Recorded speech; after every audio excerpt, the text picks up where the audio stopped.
আসসালামু আলাইকুম রহমতুল্লাহ। জি, অনেকে পোস্টাল ভোট বিডিতে লগ ইন করছেন এবং কি ব্যালট পেপারের জন্য রিকোয়েস্ট করছিলেন, তো তাদের ব্যালটগুলো আসছে। আমি বিডিএ থেকে বলতেছি এটা। যারা বিডিএ অঞ্চলে আছেন তাদের উদ্দেশ্যে বলতেছি, পোস্ট অফিসে এখনও পর্যন্ত প্রচুর পরিমাণে ব্যালট পেপার এখানে পেন্ডিং পড়ে আছে।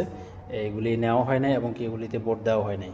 তো বিশেষ করে একটু সবাইকে একটু বলে দেন, আপনাদের আশপাশে যারা পরিচিত আছে তাদেরকে বলেন যে যারা যারা পোস্টাল এই সফটওয়্যারে অর্থাৎ অ্যাপসের মধ্যে যারা লগ ইন করছে ভোট দেওয়ার জন্য, তারা তাদের সবার মোবাইলে মেসেজ গেছে।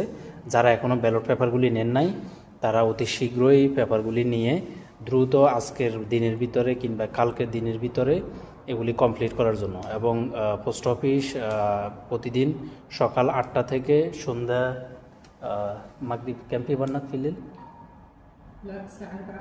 স্যার বা ক্লাস সকাল 8টা থেকে বিকেল 4টা পর্যন্ত পোস্ট অফিস খোলা আছে। তো আপনারা এখান থেকে এসে ব্যালট পেপারগুলি সংগ্রহ করে দ্রুত এগুলির কাজগুলি সম্পূর্ণ করুন, করে দ্রুত আজ এবং কালকের দিনের ভিতরে এগুলি পেপারগুলি কমপ্লিট করে আপনারা এগুলি পোস্ট অফিসে জমা করুন। কেমন? আসসালামু আলাইকুম রহমতুল্লাহ।